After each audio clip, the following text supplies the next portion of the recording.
수사는 중수청, 기소는 공소청. 이게 정말 국민을 위한 개혁일까요? 아니면 정치인과 권력자에게만 유리한 구조일까요? 안녕하세요. 오늘은 중대범죄수사청 중수청과 공소청 기소 분리 구조, 즉 중수청 이원화가 헌법에 맞는지, 시민에게 어떤 의미가 있는지 차근차근 설명드립니다. 수사기소 분리 왜 논란인가? 왜 이 이야기는 끝까지 들어야 하는가? 지금부터 드릴 이야기는 정치 뉴스 하나 더 알아두는 정도의 문제가 아닙니다. 앞으로 누가 수사하고 누가 기소하는지에 따라 당신이 억울한 피의자가 될 수도, 부당한 기소에서 벗어날 수도 있기 때문입니다. 그래서 이 영상은 찬반을 가르기 전에, 감정을 자극하기 전에 반드시 끝까지 보고 판단해야 할 이야기입니다.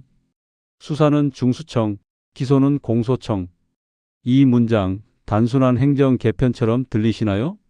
아니면 또 하나의 정치적 구호처럼 느껴지시나요? 하지만 이 한 문장은 대한민국 형사사법 구조를 근본부터 다시 짜겠다는 선언에 가깝습니다. 이 질문부터 던져보겠습니다.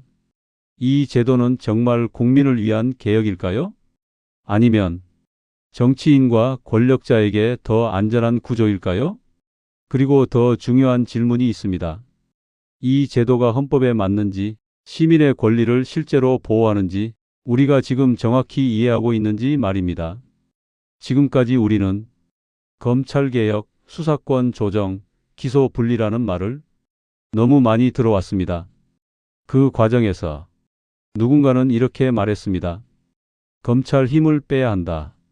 수사와 기소를 분리해야 인권이 산다. 반대로 또 누군가는 말했습니다. 범죄자만 좋아지는 제도다. 정치 권력의 방패가 된다. 그런데 정작 중요한 건 누가 옳으냐가 아닙니다. 진짜 중요한 건 이것입니다.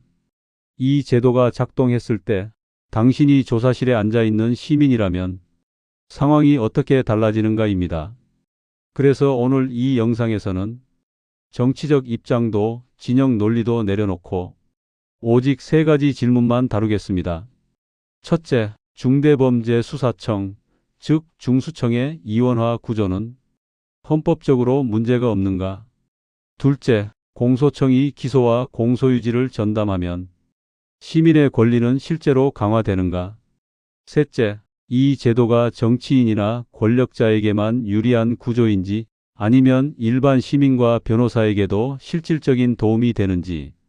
특히 이 영상의 후반부에서는 많은 분들이 막연하게 느끼는 이 의문을 정면으로 다룰 겁니다.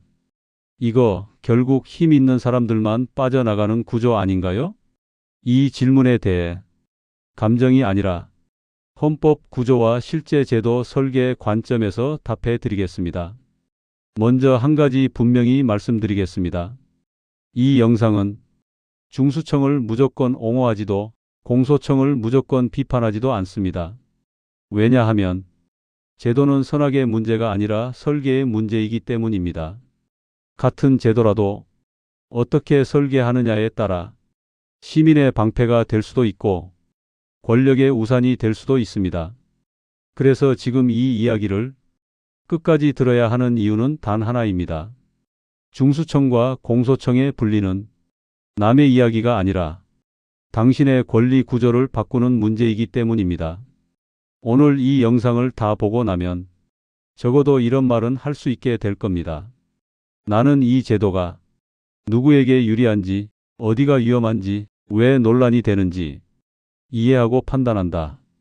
이제부터 복잡한 용어는 최대한 덜어내고 헌법과 현실을 연결해서 하나씩 풀어가겠습니다.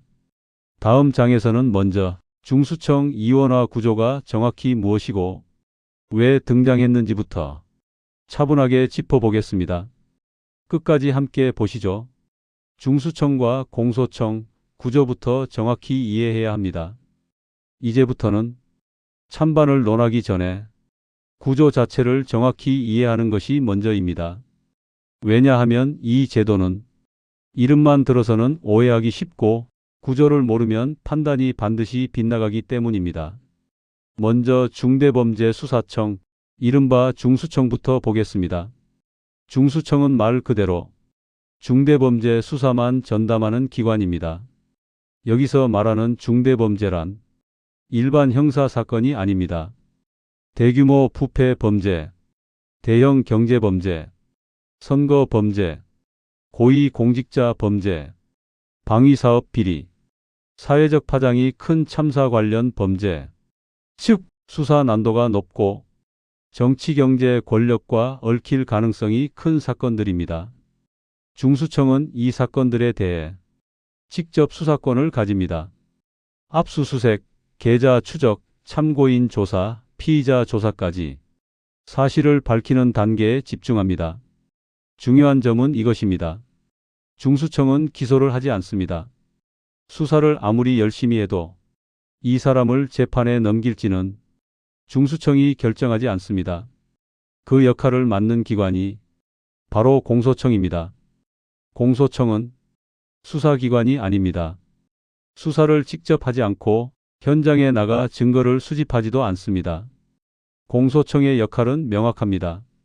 중수청이 넘긴 수사 기록을 검토, 법적으로 기소가 가능한지 판단, 기소가 필요하다면 공소 제기, 재판 과정에서 공소 유지, 항소 상고까지 담당. 즉, 공소청은 법정의 기관입니다. 사건을 만들어내는 곳이 아니라 이미 만들어진 수사 결과를 놓고 오직 법과 증거만으로 판단하는 곳입니다. 여기서 핵심 문장이 나옵니다. 수사하는 사람과 기소하는 사람이 다르다.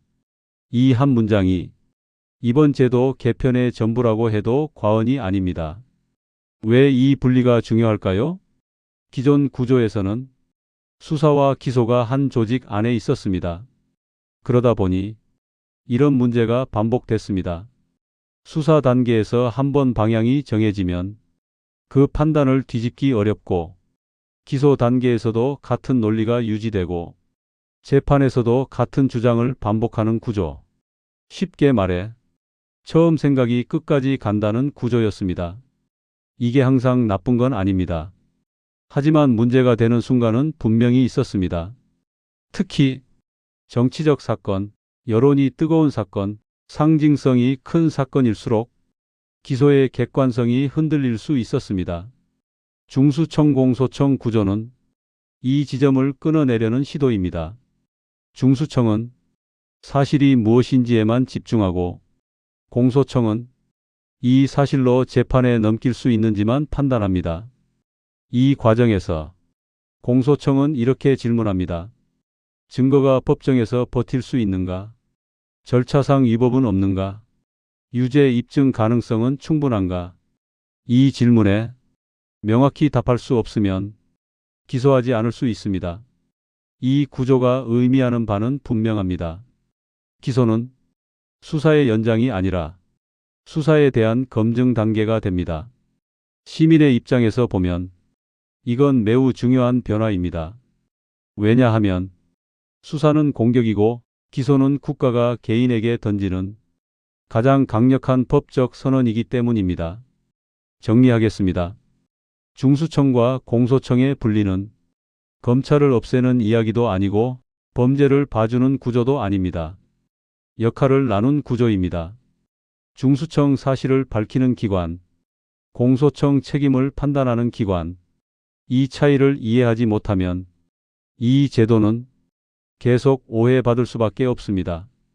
다음 장에서는 이 구조가 헌법과 어떻게 연결되는지, 그리고 왜 위헌이 아니라는 해석이 가능한지 차분하게 짚어보겠습니다. 헌법적으로 문제는 없나? 이 부분이 아마 가장 많은 분들이 궁금해하시는 지점일 겁니다. 헌법에 검사가 수사도 하고 기소도 하라고 돼 있는 거 아니야? 이 질문 아주 자연스럽고 당연한 의문입니다. 그런데 결론부터 말씀드리면 그렇지 않습니다.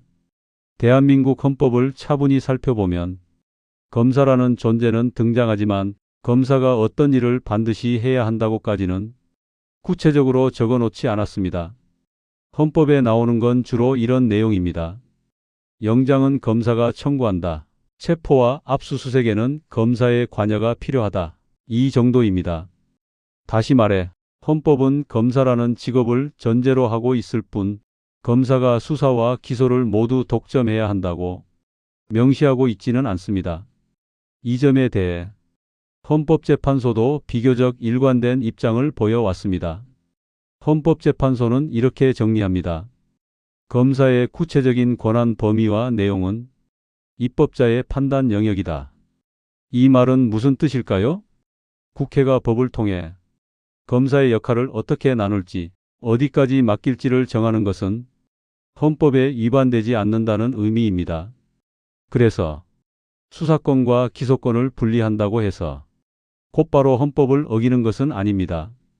오히려 시선을 조금만 바꿔보면 이 분리 구조는 헌법이 중요하게 여기는 가치와 맞닿아 있는 부분도 많습니다. 헌법이 강조하는 핵심 중 하나는 인권 보호입니다. 수사와 기소가 한 손에 집중될수록 권한은 강해지고 그만큼 개인의 기본권은 침해될 위험도 커집니다.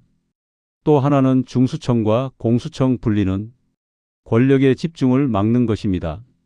국가 권력이 한 기관에 너무 많이 모이지 않도록 하는 것, 이 역시 헌법의 중요한 정신입니다. 그런 점에서 보면 수사하는 기관과 기소하는 기관을 분리하는 구조는 헌법 정신과 정면으로 충돌한다기보다는 오히려 그 취지를 실현하려는 방식으로도 해석될 수 있습니다. 물론 제도가 완벽하다는 뜻은 아닙니다. 문제는 헌법이냐 아니냐가 아니라 어떻게 설계하고 어떻게 운영하느냐입니다. 다음 장에서는 이 구조가 실제로 시민에게 어떤 도움과 변화로 이어질 수 있는지 조금 더 현실적인 관점에서 살펴보겠습니다. 수사기소 분리가 왜 중요한가?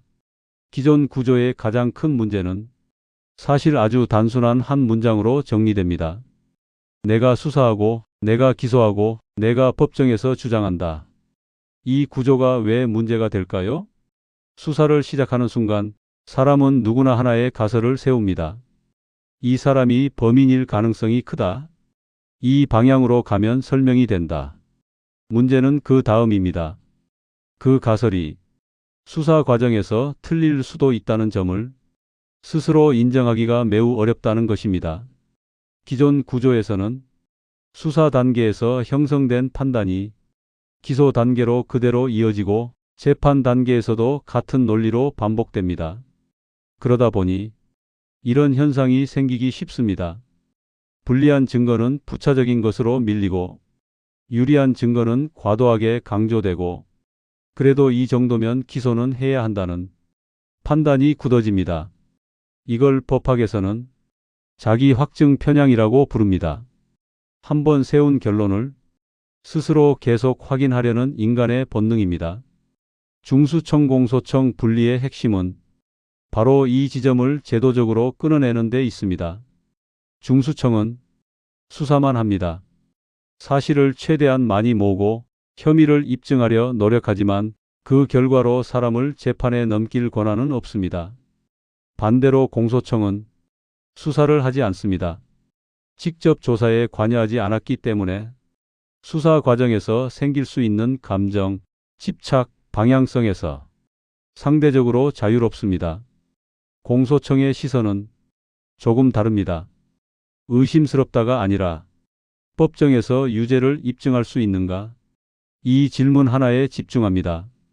증거가 적법하게 수집됐는지, 절차상 위법은 없는지, 반대 신문을 견딜 수 있는지, 무죄 추정 원칙을 넘을 수 있는지, 이 질문에 명확히 답할 수 없으면 기소하지 않는 선택도 가능합니다.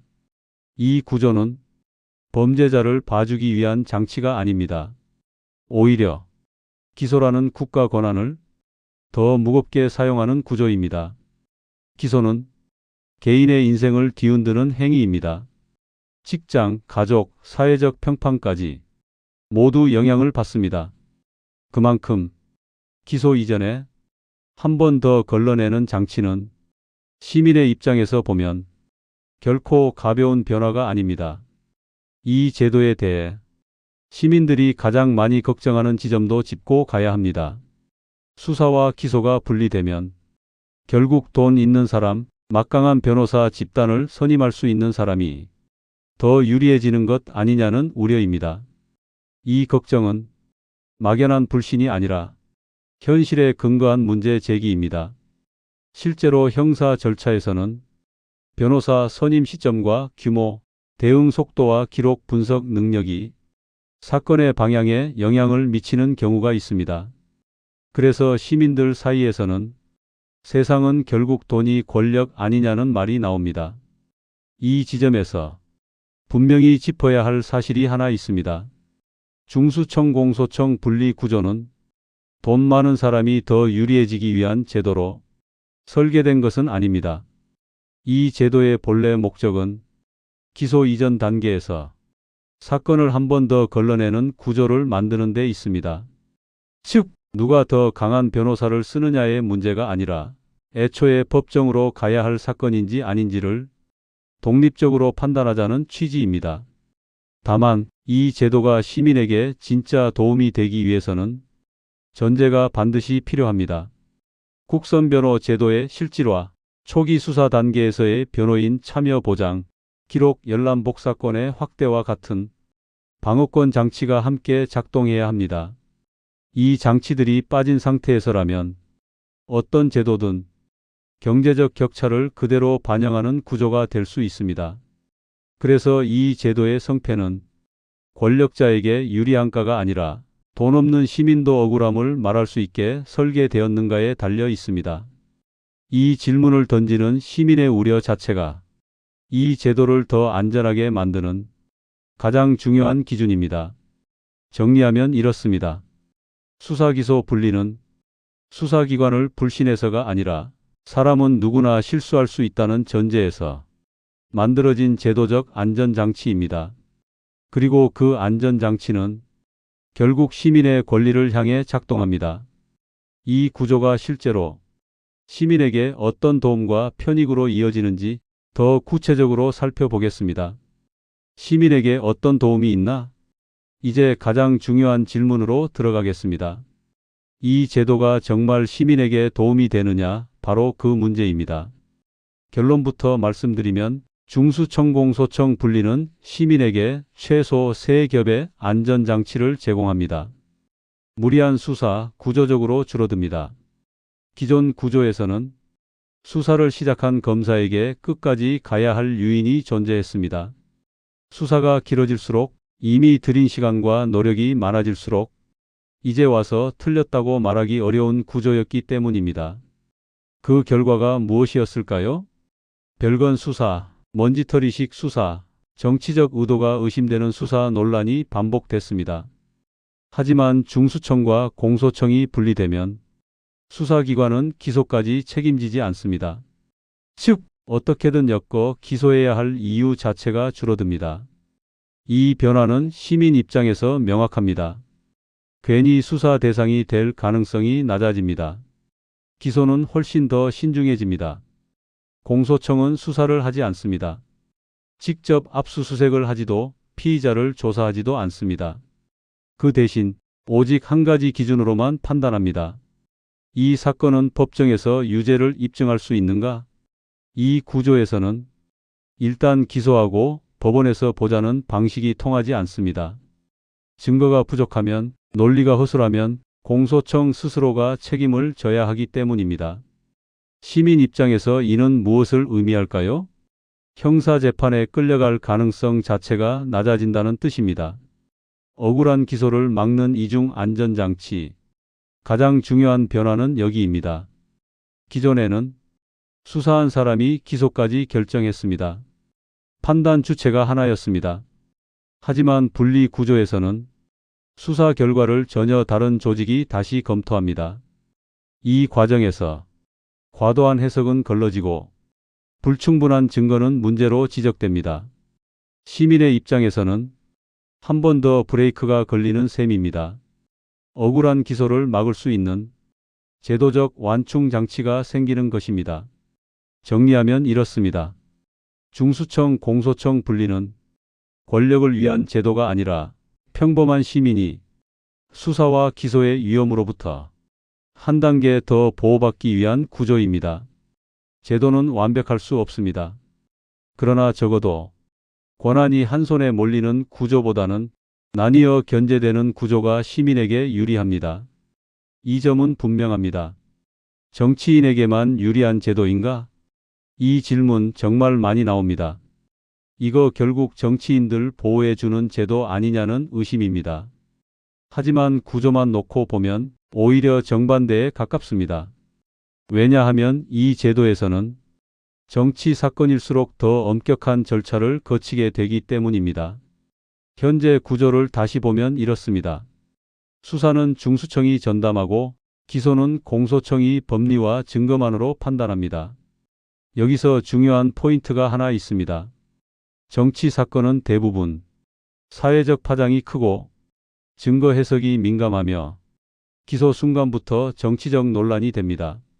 이런 사건일수록 수사기관이 정치적 부담을 이유로 무리하게 밀어붙이거나 반대로 눈치를 보며 소극적으로 처리할 위험이 큽니다. 그런데 수사와 기소가 분리되면 이 부담이 한 기관에 몰리지 않습니다. 수사기관은 사실관계와 증거 확보에만 집중하고 기소기관은 이걸 법정에서 유죄로 입증할 수 있는가라는 냉정한 기준으로만 판단하게 됩니다. 즉, 정치인이라고 해서 봐주기도 어렵고 정치인이라고 해서 희생양 삼기도 어려운 구조입니다. 그래서 해외 사례를 봐도 이 구조는 특별한 실험이 아닙니다. 독일, 프랑스, 일본 모두 수사와 기소가 완전히 또는 실질적으로 분리된 체계를 오래전부터 운영하고 있습니다. 이 나라들이 정치인 범죄에 관대한 나라여서 그럴까요? 그렇지 않습니다.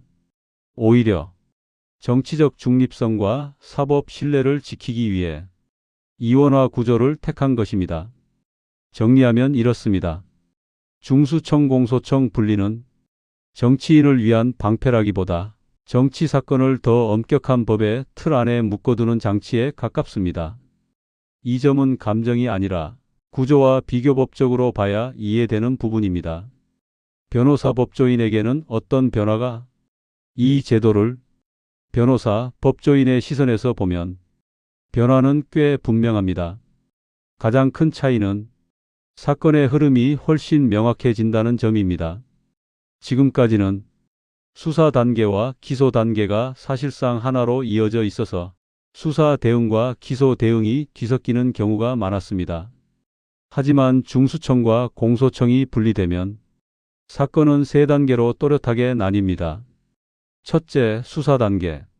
이 단계에서는 사실관계와 증거 수집에 대한 대응이 핵심이 됩니다. 둘째, 기소 판단 단계. 수사 결과를 토대로 공소청이 독립적으로 기소 여부를 다시 검토합니다. 셋째, 재판 단계. 이제는 법정에서 증거와 법리로만 승부하게 됩니다. 이렇게 단계가 분리되면 변호사 입장에서는 어디에서 무엇을 준비해야 하는지가 훨씬 예측 가능해집니다. 수사 단계에서는 과도한 수사나 절차 위반을 견제하고 기소 단계에서는 이 사건이 정말 재판으로 갈 사안인가를 집중적으로 다툴 수 있으며 재판 단계에서는 기록과 법리를 중심으로 방어 전략을 세울 수 있습니다. 결과적으로 사건이 감정이나 분위기로 흐르기보다는 문서와 논리 중심으로 정리됩니다. 이 변화는 변호사만 편해지는 구조가 아닙니다. 방어권이 더 예측 가능해지고 절차가 투명해질수록 그 혜택은 결국 시민에게 돌아갑니다. 즉, 중수청 공소청 분리는 법조인 구조의 변화이면서 동시에 시민의 방어권을 한 단계 끌어올리는 장치라고 볼 수 있습니다. 이 제도의 진짜 관건. 여기까지 들으신 분들은 이런 생각이 드실 수 있습니다. 그럼 결국 이 제도는 좋은 건가요? 나쁜 건가요? 이 질문에 대한 답은 의외로 단순합니다. 문제는 분리냐 아니냐가 아닙니다. 문제는 어떻게 설계하느냐입니다. 아무리 취지가 좋아도 설계가 잘못되면 제도는 곧바로 권력 도구가 됩니다. 이 제도가 제대로 작동하려면 반드시 세 가지가 전제돼야 합니다. 첫째, 중수청의 정치적 독립성입니다. 수사기관이 정권의 눈치를 보게 되는 순간 이원화는 의미를 잃습니다. 둘째, 공소청의 기소 책임성입니다. 기소권을 가진 만큼 왜 기소했는지, 왜 기소하지 않았는지에 대한 명확한 설명 책임이 따라야 합니다. 셋째, 두 기관 사이의 협력 절차 명확화입니다. 보안 수사 요구, 기록 송부, 의견 충돌 시 조정 방식까지 법으로 분명히 정리되지 않으면 혼란은 시민에게 전가됩니다. 이 세 가지가 빠진 상태에서라면 중수청이든 공소청이든 어떤 이름의 조직도 성공할 수 없습니다. 결국 이 제도의 성패는 권력을 얼마나 나눴느냐가 아니라 책임을 얼마나 명확히 했느냐에 달려 있습니다. 그리고 그 책임의 최종 수혜자는 정치인이 아니라 바로 시민이어야 합니다. 오늘 정리해 보겠습니다. 중수청 이원화와 공소청 분리는 검찰을 약화시키기 위한 제도가 아닙니다. 이 제도의 핵심은 단 하나입니다. 권한은 나누되 책임은 더 분명하게 만드는 구조라는 점입니다. 수사하는 권력과 기소하는 권력이 분리될수록 누가 어떤 판단을 했는지가 명확해집니다. 그리고 그 명확함은 결국 시민의 권리로 돌아옵니다. 이 제도가 성공하느냐 실패하느냐는 정치인의 이해관계가 아니라 시민을 기준으로 설계되었는지에 달려 있습니다. 그래서 이 문제는 찬반의 문제가 아니라 우리 사회가 어떤 사법 구조를 원하는가에 대한 질문의 문제입니다. 이 제도에 대해 여러분은 어떻게 생각하십니까? 필요한 개혁이 있다라고 보시는지 아니면 우려되는 점이 더 많다고 느끼시는지 여러분은 중수청 공소청 분리 시민에게 도움이 된다고 보시나요? 짧은 생각이라도 댓글로 남겨주시면 하나하나 읽고 다음 영상에 반영하겠습니다.